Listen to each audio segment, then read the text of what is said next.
Hi, so we're taking the candidate interview for president. Here, Joy. I'm Yes. Tejas, and this is Yuvraj. We're from TVH, and we'll be taking your interview.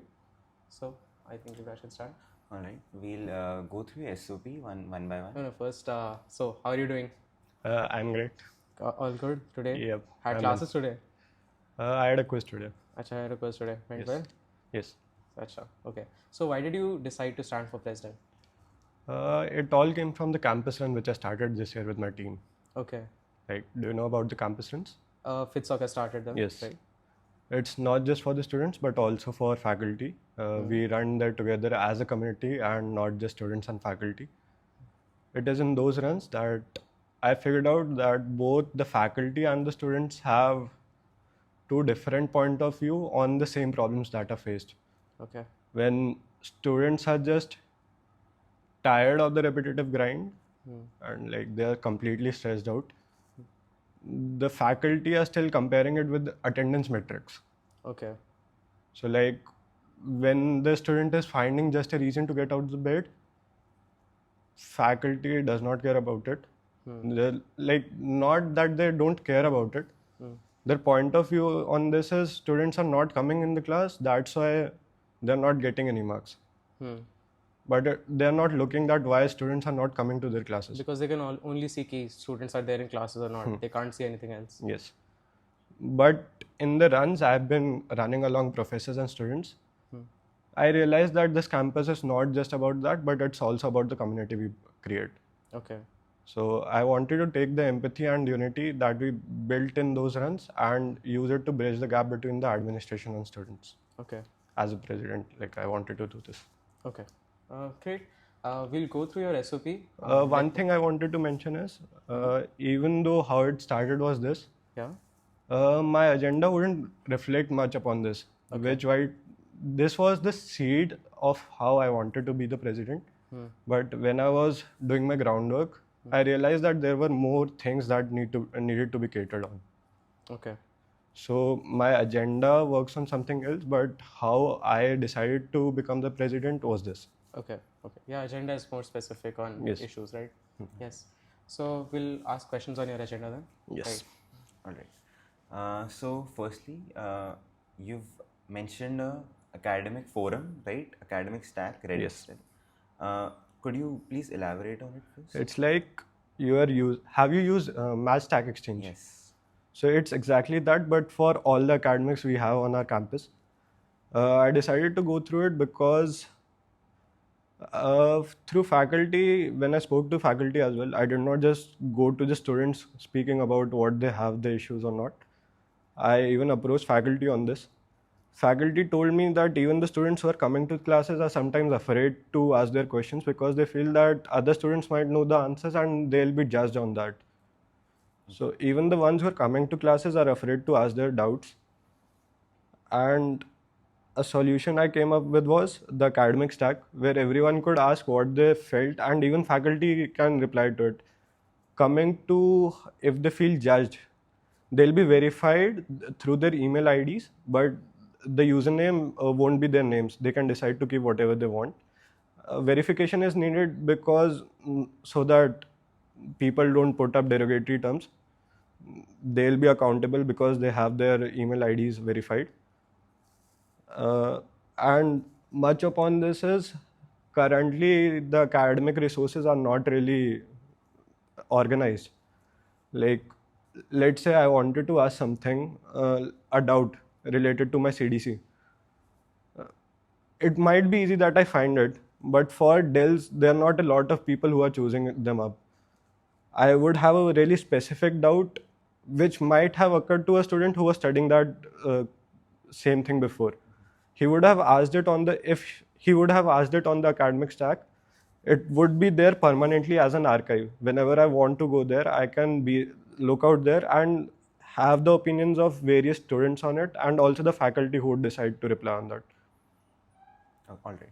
So for this, have you spoken to DevSoc, and what will be the cost of posting this? Firstly, I have spoken to Vishud Bhaiya. He's the one who built a pawn shop, the current pawn shop which is used across all 3 campuses. He's ready to take up the project. He wanted it to do it himself. I thought he would recommend me someone to speak to, but he wanted to do the project himself, so I handed it over to him. Later, a DevSoc coordinator candidate came up to me. He reached out to me. He spoke about what he was expecting from me, like as a CSA president, if I get elected, what would be my expectations from DevSoc. When I told him about this, he discussed with current coordinating team, and now they want the same project as well, but I haven't decided if I'll proceed with Vishuddhya or give it to DevSoc. Alright. And about costing, if we get the BITS server, which is set up in BITS Hyderabad, it's Oracle server, we could get it for completely free. And also, if BITS does not decide to give us any server for this, domain cost may vary from 150 to 200 rupees for the year, because domain, it depends on how long the domain name is and how the current traffic is. Currently, there's no traffic. Let's say I decide to choose it bpgcacademicstack.com. It's a really long domain, so the cost will be really less, and there's no traffic on it right now. Okay. So in the alternate case, who will bear the cost of this? Alternate case, if we decide to put up it on Oracle ourselves, Oracle gives free credits to students, so we can just get it for completely free. All right. And in this forum, how do you plan on incentivizing people to participate? Let's say TAs, how will you incentivize them to participate? Firstly, it's not just like you're looking for incentives. When, let's say, students are answering doubts on the academic groups, they are not looking for any incentives. They are just sharpening their own skills by solving other people's doubts and sharing their knowledge. And also, I'm planning to keep a system just as it's in Reddit, a karma system, where there will be a semester-wise leaderboard on who responds the most and has the best answers to a specific doubts. Okay, so we've covered the incentive for students, but let's say TAs who already have a hectic schedule, how will they be incentivized to participate? Because that is also a major part of this forum. TAs are the same user base of it, na? They'll also get the karma system in this. No. All right. So next you have mentioned BPGC Research Chronicles. So Yes. please expand on it. Currently, Hyderabad has this BPHC Research Chronicles. Like, let's say I decide to pursue for masters. I have a specific research topic, but I don't know how to go ahead with it. I'm currently a second year UG student. I'm trying to build my career in masters on a given topic, but I don't know how to go ahead with this. But there might be students who would have gone ahead, or in a similar fashion would have tried to go ahead with these studies. So how it works is their stories would be uploaded, stories as in complete detailed stories, how their career started, from how the idea came to their head and how it executed, how is it going right now, what benefits they are getting from it, all that will be covered. All right. Are you aware of something like this already existing? No. For Hyderabad campus I am, and how it's working there, I've also confirmed that. There are some websites that do exist for things like this, specific to Goa also. Like, do we have it for a campus? Specifically yes, for a campus? Yes, we do have something like this for a campus, as far as I'm aware. So now that knowing it, will you integrate all information into this new website or build it from scratch? Can you please elaborate on that website, please? Basically, like I'm not exactly aware of this because I'd spoken to a third year student about this. So it is something similar to Hyderabad Research Chronicles, but it's not a website that everyone accesses. It's like shared by seniors to their juniors. Okay, like how does it exactly operate? What else is provided in there? It's basically what you've said, but it's not that centralized. Like, it's what your website is meant to provide. It already provides. But I don't think everyone has access to it. Yes, it gets passed down to the juniors. Like, so there's no point if it has to be gate kept, because the exact point of this website is so that everyone gets to benefit from it. Right. So okay, there are also like sometimes resources on the drive, like people upload their PDFs, their experiences, and like it's scattered. Maybe information there on the drive, but it's scattered. Yes. Now, when you're gonna be building this research chronicles, are you gonna integrate old information from the drive, or are you gonna Old start from? information as in which one? I like on the drive there is information about like everything. If you search about masters admit and all that, like you'd get PDFs about people explaining that, because at some point someone's done it, Yes. right? I don't have it open right now, but let's assume that there is some information that is there, because I think we can agree that there is some information already on the drive. Yes, there is. Right. So I'm asking ki, are you going to integrate this old information, like See, old? how it currently works in Hyderabad is, Yeah. there is a team of students who reaches out to alumni who have worked in this field, and then they get a rough draft on how it went for them. Okay. After that, they do a proofreading, suggest some changes in the draft, and reach out to the alumni again, verify if the changes are right or not, and then it gets published. Okay. So, if we have such relevant information already, Yeah. I would definitely get the team to be working on the same alumni who have published these informations, and then get a detailed draft on it. Okay. So then my question is, what is your plan for this like team of students? Who are they? Like, once I get elected, I'll form a team. I have discussed this with Vishruth Bhaiya, who's already mentoring a lot of CS department students. Okay. So I'll definitely find some interested students who will be willing to work on this. Okay. And once I get the team, I'll get it done as soon as possible. Right. Okay. So next you've mentioned campus dialogues. Yes. Don't you think there are already many peer-to-peer support groups available on campus? Why would someone? Let's say our campus faces any issues related to technicalities where someone wants to participate in something but it's not present. What the students here do is they start the clubs themselves. Students take their own initiatives. But I find it surprising that for mental health, students haven't taken any initiatives themselves. There are many initiatives like Rahat, Mindwell, and also Mitra faculty as of now, but none of them are initiated by the students themselves. I think what's lacking as of now is the interaction is really less because these initiatives are not started by the faculty, by the students, sorry. So I want an initiative which would be started by students and be deeply integrated into the student life. So don't you think people are not starting such peer support groups for themselves because there's already a saturation of such support system in the campus? No, I don't find it like that, because all these support groups are mainly discussed by held in the power by the faculty. Faculty are the ones who take responsibility of it, not the students themselves. And yet they are not working. Whenever I spoke to any faculty, they were confused about why students are not coming to the Setu meets.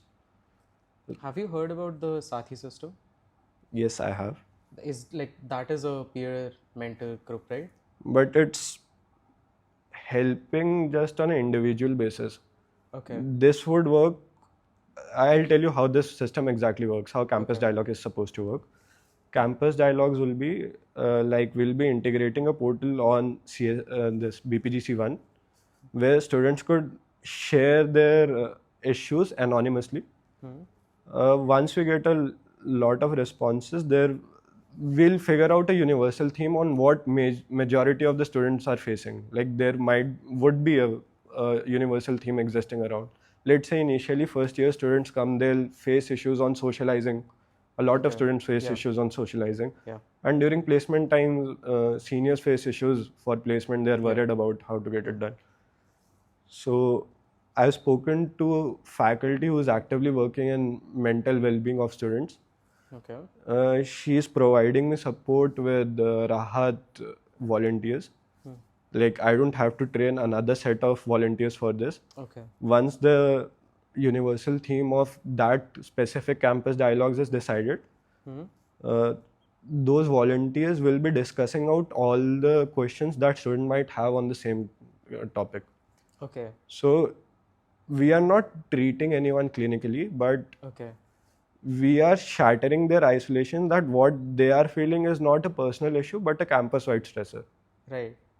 And this team is like answering these queries on the platform, or are you holding sessions? This will be maybe once in a fortnightly session or once in a month session, Okay. and will be held in an open outlet.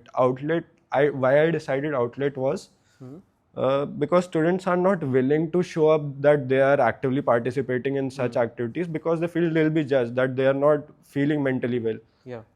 So let's say it is organized at FK. A student who wants to listen in all these talks but is not willing to show up can just sit in a corner, have dosa, and passively listen to all what is being conveyed here. So I decided it to be in open places such as food outlets. Okay. Right then. Okay. Next is, you mentioned esports and bandwidth expansion. Yes. As far as we are aware, this is a ban that is applicable for all 3 campuses. Yes. So this is a university-wise issue, not a campus issue, Yes. right? So how are you planning on talking to administration about it? Firstly, one of the major reasons we cannot play games on our Wi-Fi is our current Wi-Fi does not hold enough bandwidth that it can support games for everyone. Even if everyone connects to the Wi-Fi as of now, it can crash.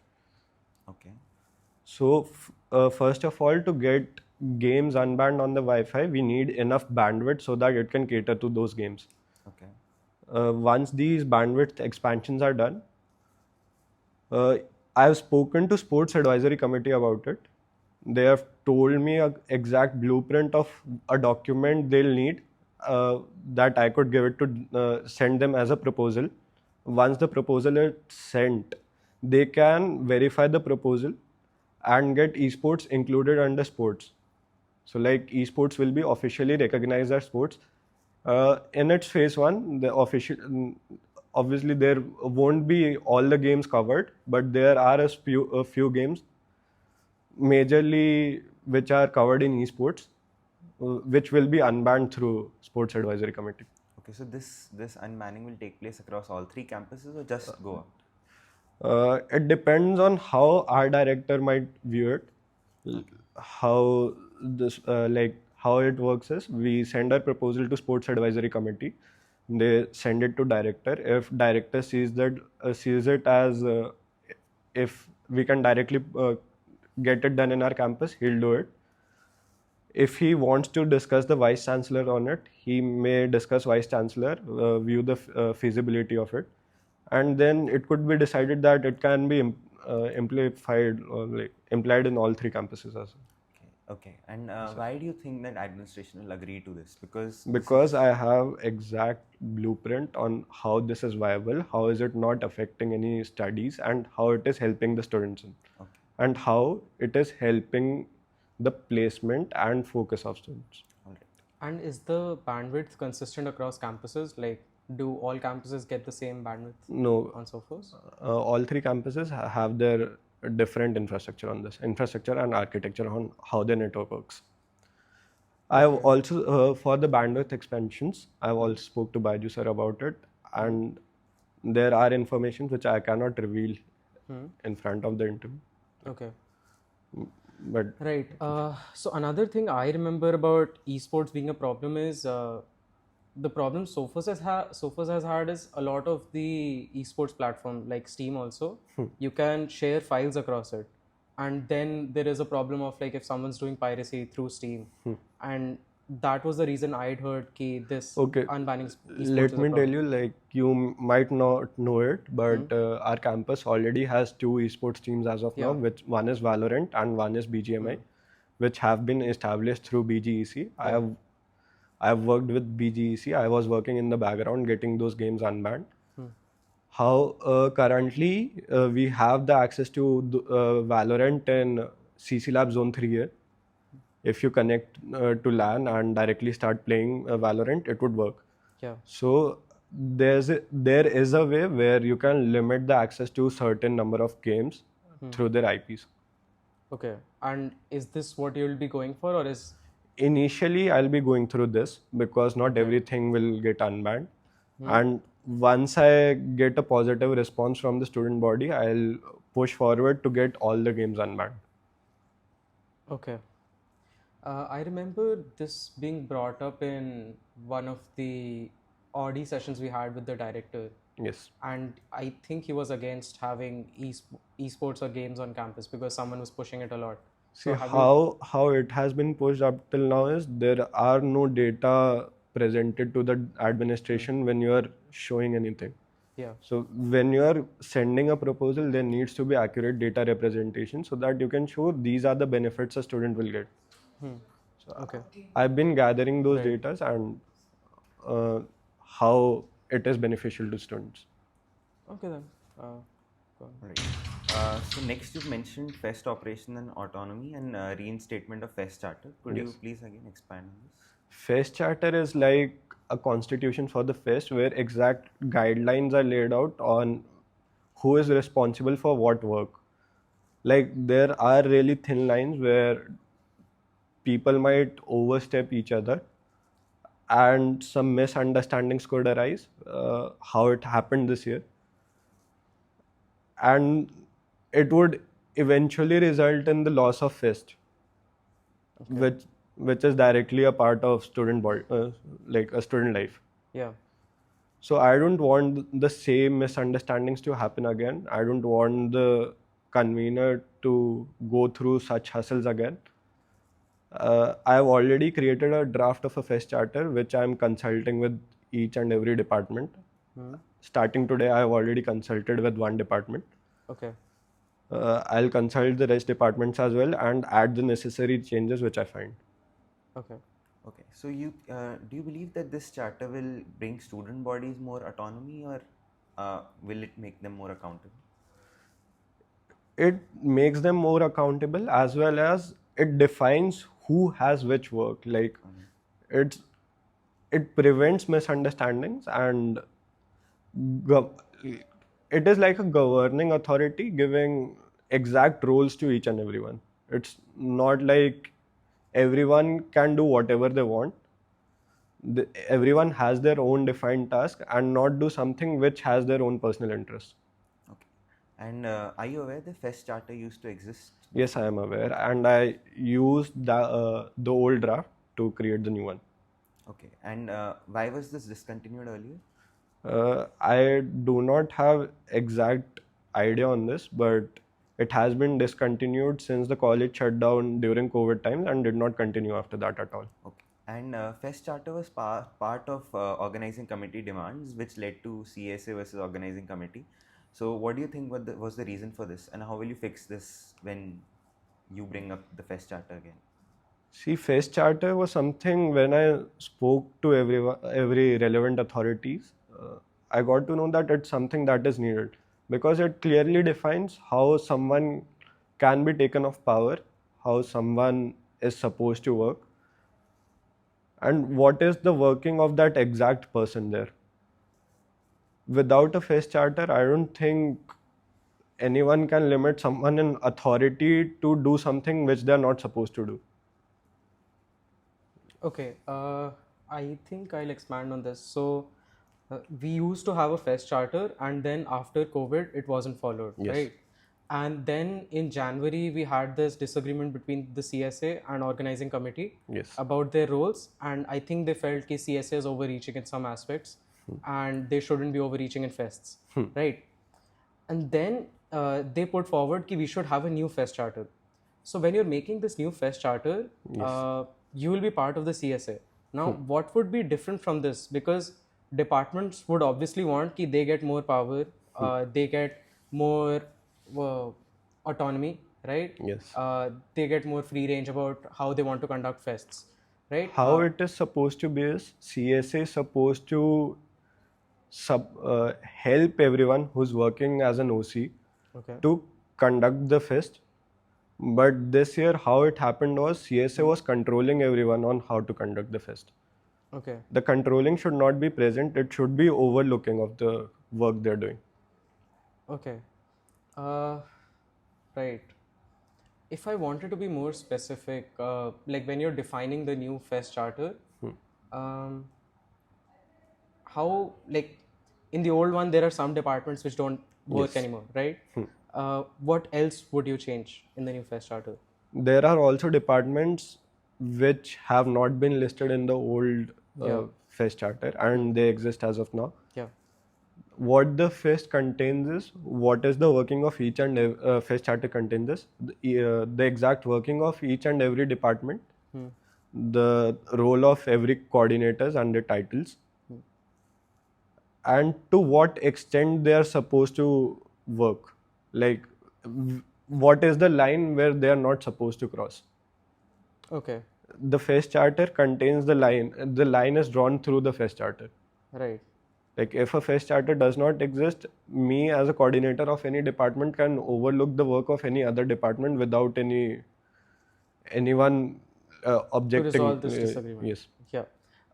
Okay. So if you're gonna be making the FEST charter, when do you think it'll be done and agreed and passed? I've already started working on the draft. The first draft is with me. I'll refine it by speaking to each and every concerned authority there, including the current CSA.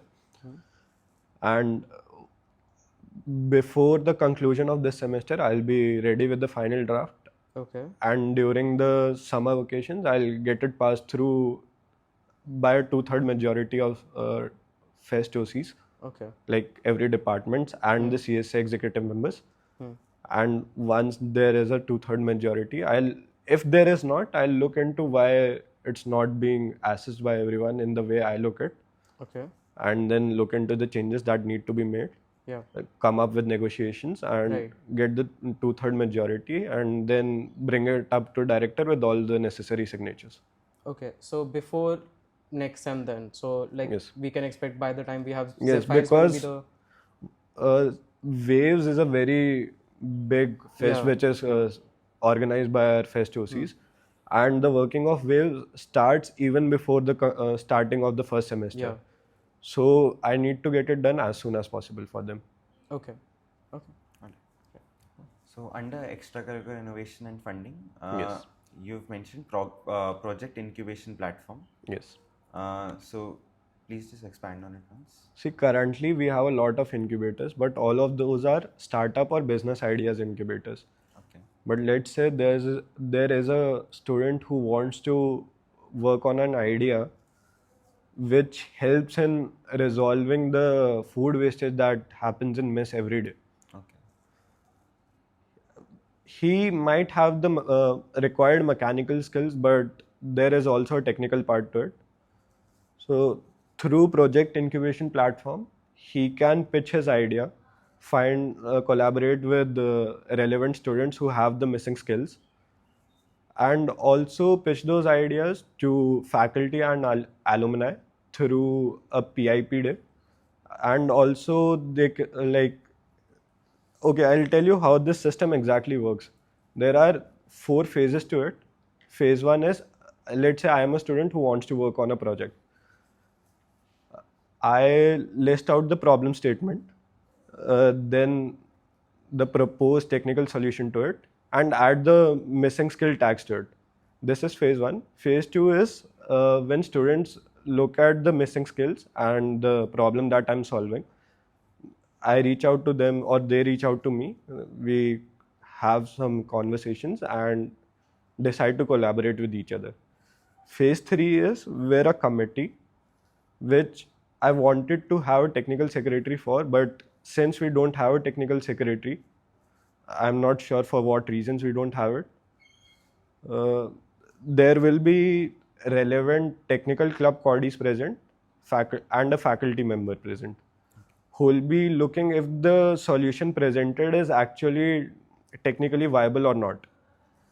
And once it is vetted that the solution presented is viable, I'm not saying feasible, but technically viable, it will be on the PIP platform in BPGC One app, where students can decide to upvote it, and the most upvoted one can have a portfolio created and sent to the alumni if they require funding or any collaboration with the alumni.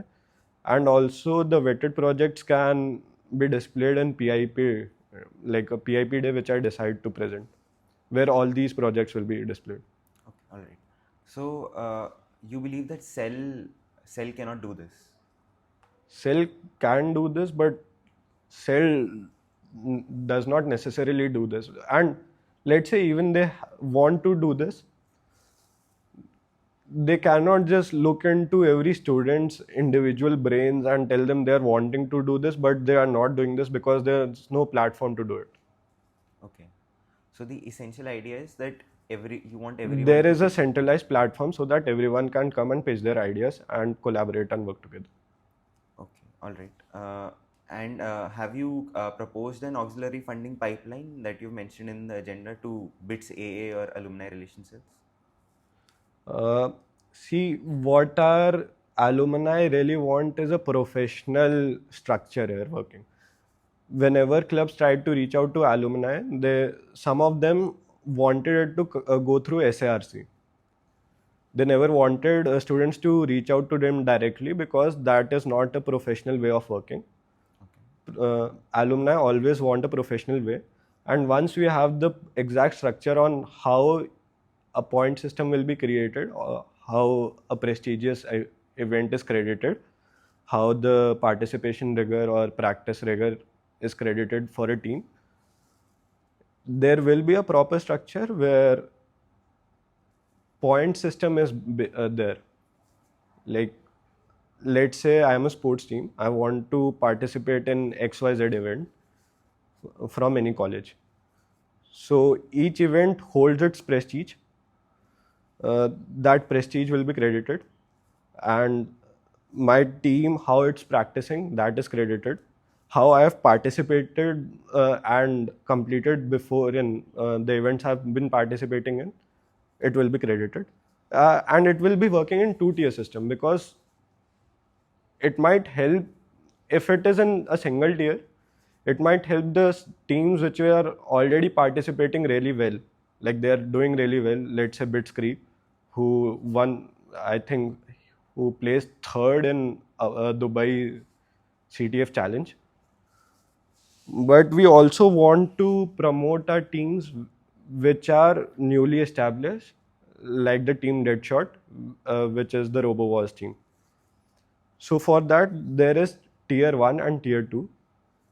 Tier 2 will be based on completely the practice rigor and how prestigious the event is. So once the teams are awarded points on that system, it will be decided whether to give them the funding or not. And once it is decided if funding is needed for those teams, it will be pushed to alumni through SARC, and will also be sent to the administration for funding, because administration does not fund our current teams because they believe that they don't have a view of how these teams are participating, and if they're just willing to go for the sake of participation or to win the event. All right. So this was for the external representation grant that you have spoken. Yes. And for project incubation platform, have you spoken to the concerned organizations regarding alumni funding? For alumni funding, the alumni funding in project incubation platform is completely based on the portfolio of the project. Okay. The portfolio will be shared to the alumni. Okay. So it's not that alumni are directly funding into it, but the vetted project, which are the top upvoted ones, will be shared to the alumni. Okay. The portfolio for those events. So how will you share this to the alumni, and how will you make sure that it's sent to the relevant people who can actually contribute? So for this, I already mentioned that there will be a team of technical club coordinators who will be deciding if this proposed solution is technically viable or not. Those tech club coordis already have contacts of various alumni and also SARC. Okay. All right. Digital infrastructure and council accountability. So BPGC1 integrations. Yes. All of the topics that you mentioned are to be integrated into BPGC1, I believe. Yes. And so it's a lot of tech burden, don't you believe? That it's a lot of things to do. So right now, how our campus is working, there is a buggy tracker, we have timetable generator, course reviewer. All these are made by different students and are accessed on a daily basis by a lot of students. Like yesterday, I myself was using PS1 Finder. So these apps already exist, but are really scattered and not present on BPGC1, which it was supposed to do. Like it holds a lot of potential, but it is not being utilized accordingly. So all these web apps which have been created by the students can be put up into BPGC1 without any hassle, and like it's not even a day's work. All right. Okay. There's an anonymous grievance and suggestion portal mentioned here. Currently, we have Mirage in BPGC1, but it's not anonymous portal, and I know a lot of students who won't be comfortable enough to put any grievances with their email being shared. So anonymity should be present in those portals.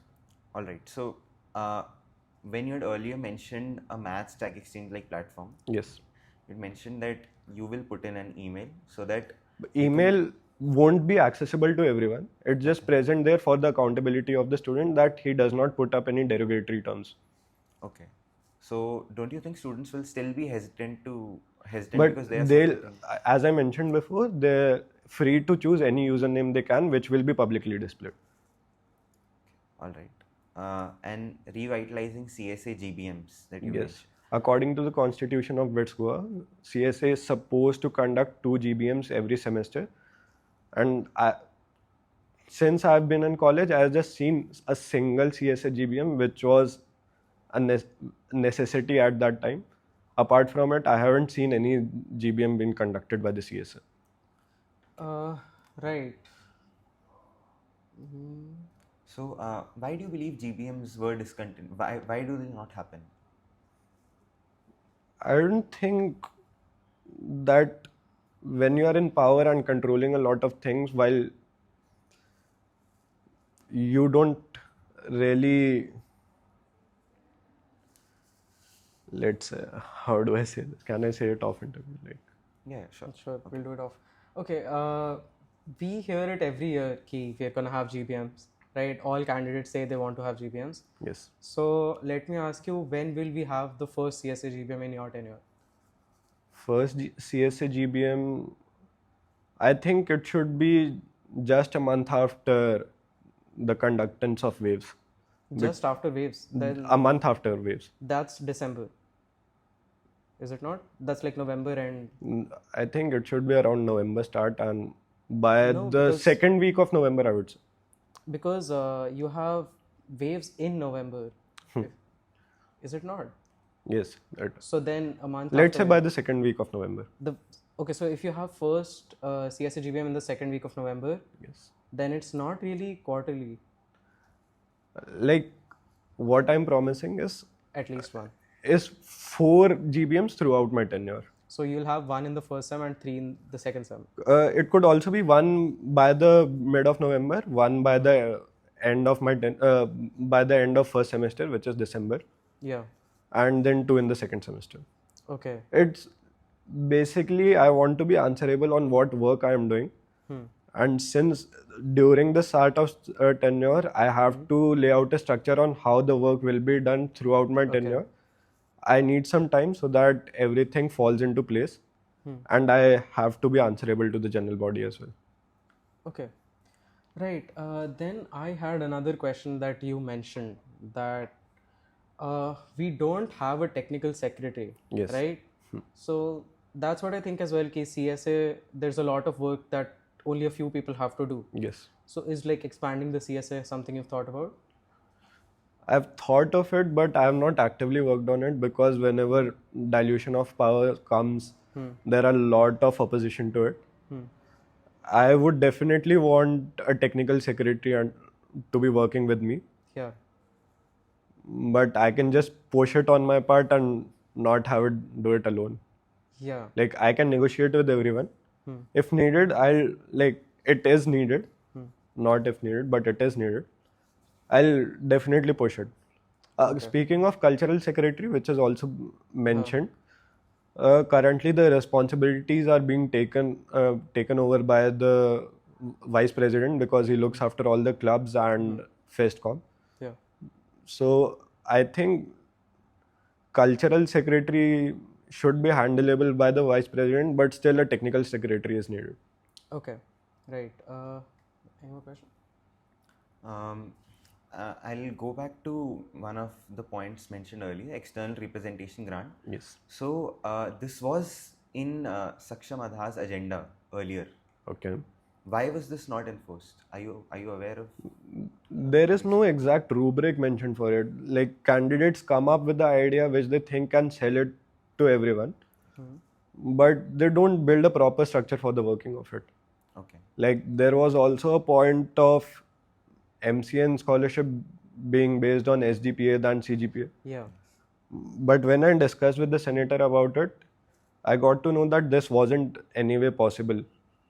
Like when there are merits and demerits to every point they could present, and at last it could only be decided that let MCN continue on CGPA basis, and they could only reward or incentivize a little on SGPA basis. Because let's say there's a student in their 4-1, half of the batches here in campus, half of the batches in their PS. There are a lot of things that need to be considered, like what type of courses they are taking up, how many credits they are filling in their semester, and are they on campus or they are doing thesis, because in thesis getting grade is easier than getting a grade in campus. Yeah. Yeah. So there were a lot of things that needed to be considered, and CGPA could only be the overall evaluation of the student. Okay. Right. I think we've gone over your SOP. So is there anything else you'd like to clarify? Like there were a lot of ambitious things I wanted to do, and I'll still be going ahead with them. But I did not put them in my agenda because when I am promising something to the general body, it should be something that I can complete. There are a lot of things which I felt like they don't have the technical feasibility, but would be of a really great help to the general body. So I did not decide to put in my agenda, but will be working on it as well. Okay. Do you want to mention it or not? Let's. No, it's fine. No, I think it's good. Like having a smaller agenda is good because from all the candidates I've seen, everyone only gets 1 or 2 things done. So when you have more than 2-3 things, they just get not done. Like the points I mentioned, I wanted them to be Yes. to be completed. Yeah, a lot of them are platforms. So if you get your platforms done, it's good. Yes. Because it's a technical college, I want it to be completely technically sound. It should not be like we are working in a 1960s office when we are a technical institute ourselves. Yes. Right. I think that's it for the interview. Okay. Best of luck. Good luck. Thank you so much.